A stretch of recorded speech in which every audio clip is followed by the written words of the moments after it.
നിർബന്ധിത മതപരിവർത്തനം നടത്തിയെന്നാരോപിച്ച് Maharashtra police arrest ചെയ്ത മലയാളി വൈദികനും ഭാര്യയ്ക്കും ഉൾപ്പെടെയുള്ളവർക്ക് ജാമ്യം ലഭിച്ചിരിക്കുന്നു. മഹാരാഷ്ട്രയിലെ വറൂഡ് കോടതിയാണ് ജാമ്യം അനുവദിച്ചിരിക്കുന്നത്. ക്രിസ്മസ് പ്രാർത്ഥനയ്ക്കിടെ മതപരിവർത്തനം നടത്തിയെന്നാരോപിച്ച് 11 പേരെയാണ് പോലീസ് അറസ്റ്റ് ചെയ്തത്. ബി ബാലഗോപാൽ വിവരങ്ങൾ നൽകും. ബാലു, ഇപ്പോൾ എങ്ങനെയാണ് നടപടി? ജാമ്യം ഉപാധികളോടുകൂടിയാണോ? കർശന ഉപാധികളുണ്ടോ? എന്താണ് വിവരങ്ങൾ? അക്ഷയ, നിർബന്ധിത മതപരിവർത്തനം നടത്തിയെന്ന് ആരോപിച്ച് മഹാരാഷ്ട്ര പോലീസ് അറസ്റ്റ് ചെയ്ത മലയാളി വൈദികനും ഭാര്യയും ഉൾപ്പെടെ ഉള്ളവർക്കാണ് ഇപ്പോൾ ജാമ്യം ലഭിച്ചിരിക്കുന്നത്. മഹാരാഷ്ട്രയിലെ വറൂഡ് കോടതിയാണ് ഇപ്പോൾ ഈ ജാമ്യം അനുവദിച്ചിരിക്കുന്നത്. ക്രിസ്മസ് പ്രാർത്ഥനയ്ക്കിടെ മതപരിവർത്തനം നടത്തിയെന്ന് ആരോപിച്ചാണ് മലയാളി വൈദികനെയും ഭാര്യയും ഉൾപ്പെടെ 6 പേരെ കഴിഞ്ഞ ദിവസം പോലീസ് അറസ്റ്റ് ചെയ്തിരുന്നത്.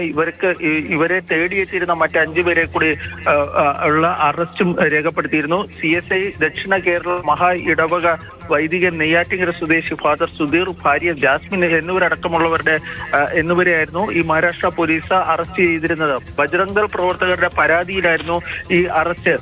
തുടർന്ന് ഇവരെ ഇന്ന് വൈകിട്ട് 3 മണിയോടുകൂടി, ഉച്ചയ്ക്ക് ശേഷം 3 മണിയോടുകൂടിയാണ് വറൂഡ് കോടതിയിൽ ഹാജരാക്കിയത്. ജാമ്യം ലഭിക്കുന്ന വകുപ്പുകൾ പ്രകാരമായിരുന്നു കേസ് ചുമത്തിയിരുന്നത്. അതിന്റെ കൂടി അടിസ്ഥാനത്തിലാണ് ഇപ്പോൾ ഉപാധികളോടെ കോടതി ഈ ജാമ്യം അനുവദിച്ചിരിക്കുന്നത്.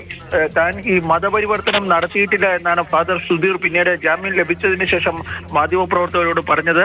കഴിഞ്ഞ ദിവസം ഒരു ചടങ്ങിൽ പങ്കെടുക്കുന്നതിനായാണ് ഈ അമരാവതിക്ക് സമീപത്തുള്ള, അതായത് ഈ നാസിക്കിലെ അമരാവതിക്ക് ജില്ലയിലെ ഈ സ്ഥലത്തെത്തുന്നത്. തുടർന്ന് ആണ് അദ്ദേഹത്തെ ഈ ബജ്രംഗ് ദൾ പ്രവർത്തകരുടെ ഈ പരാതിയുടെ അടിസ്ഥാനത്തിൽ ഇവരെ അറസ്റ്റ് രേഖപ്പെടുത്തുകയും മറ്റും ചെയ്തത്. ഏതായാലും നിലവിൽ ഇവർക്ക് ആശ്വാസമാണ്. ഇവർക്ക് ഈ കോടതി ജാമ്യം അനുവദിച്ചിട്ടുണ്ട്. പക്ഷെ ഞാൻ നേരത്തെ പറഞ്ഞതുപോലെ തന്നെ ഉപാധികളോടെയാണ് ഇപ്പോൾ ജാമ്യം അനുവദിച്ചിരിക്കുന്നത്.